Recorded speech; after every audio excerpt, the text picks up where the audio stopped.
Hey guys, this is Julian of Julian Gray Media, and today I am doing a follow-up video. A few weeks ago, I did a video on the top 5 paid third-party plugins slash audio effects that you can buy to use in Ableton plugins and drum packs and that sort of thing. If you want to check out that video, you can click on it above me right now. That is the first video of this kind of like mini series. Today's video is a follow-up video to that video.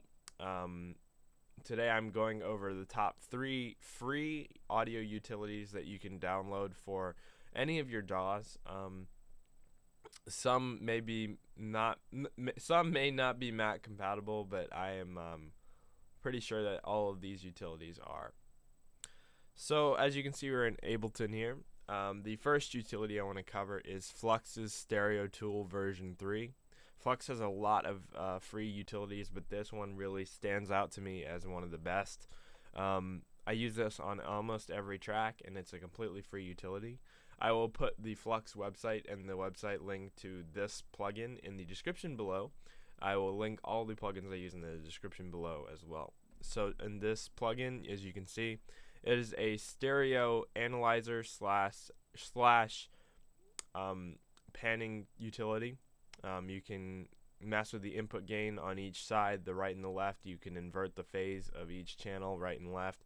You can throw the right and left. It's a very, very in-depth stereo plugin. There's a width thing to kind of increase the stereo width with a little bit of phasing and that sort of thing. But yeah, I'll just leave it to you guys to play with. And I just want to get you guys kind of into the idea of using it. So if we hit play on this drum loop here, we can see immediately how wide it is in the mix.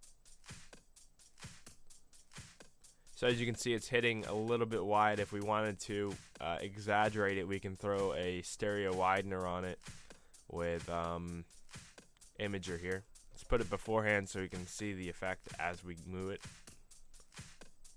So if we widen the mids out and the highs out, you can see that it gradually starts to get more horizontal. Let's expand the width. So as you can see, it starts to get wider than it does, longer. That's a mono signal is directly down the center, so if we want to see that, we can throw the utility on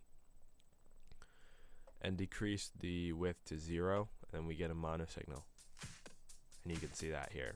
And again, you can pan with this, and you can do a lot of cool stuff.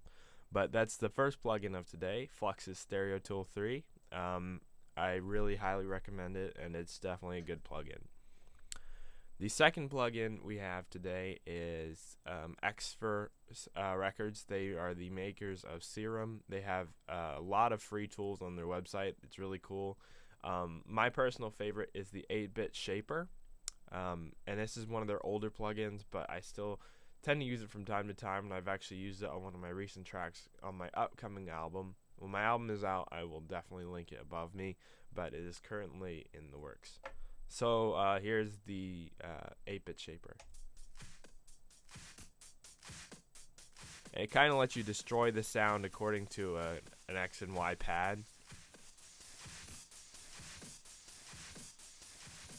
And it gives it it's kind of like a bit reduction plugin that you can actually see and play around with. It's pretty cool, and I highly recommend it. Xfer is a very good plugin manufacturer, and it's a very good tool. So the next thing is, I'm sorry, that is not free. The next thing we're going to be looking at is something that is not free, but something that used to be free, and it almost made my list. This is just kind of an extra thing. Excuse me. WOC or Wok, they're a foreign developer, and the guy, he had his son is very ill, so he had to start charging people to buy his plugins instead of giving them away for free like he used to, which is very respectable of the guy. His plugins are really cool. My favorite is the Tapebreak. It allows you to literally stop the track in its tracks, or stop the channel in its tracks, or whatever you put it on, according to a time, and it sounds like an old record stopping. Here we go. According to a 1/4 or quarter note.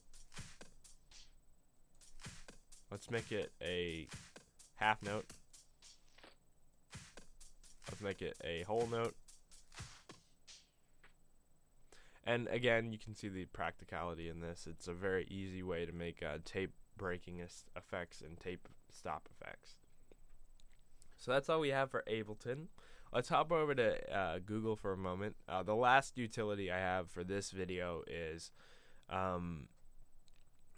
something that I use every day. It's a utility called Splice. If you haven't heard of it, it's definitely a utility you should look into. I recently started teaching private lessons to musicians. If you're interested in that, actually, make sure to click on the link above me now, and you can definitely check out my page on how to get private lessons. But I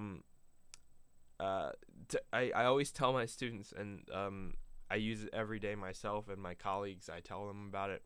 It's a utility called Splice. If I search it up, I can click on here.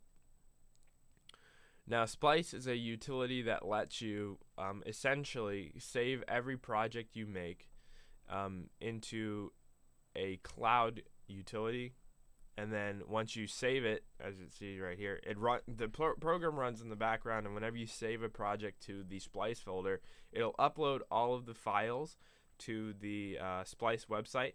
You have unlimited storage. It's a good way to back up your projects so that you never lose them. As you can see, this is kind of like what it looks like when you actually use it. It shows every version of the song that you've ever done. So like you can literally see the progression. It actually shows the project laid out in front of you. And you can open up, like, say, version 1 if you have something cool about version 1, but version 2 you want to keep the drums. And it's really awesome. You can do some really cool stuff like that. Another cool function is that you can add other Splice users to your project so that they can download your projects and then work on them and then re-upload them.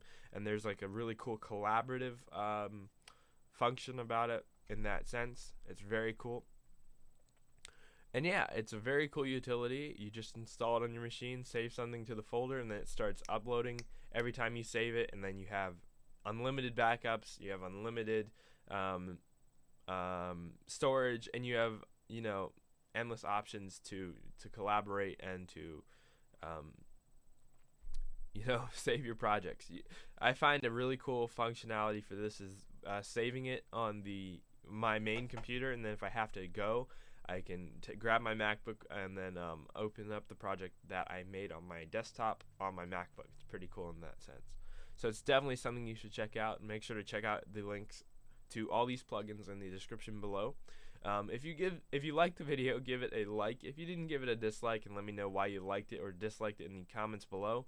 Make sure to subscribe to the channel. I make a video every Wednesday and Friday. Yeah, make sure to subscribe for future content. And I am Julian of Julian Gray Media, and I will talk to you guys next time. Bye bye.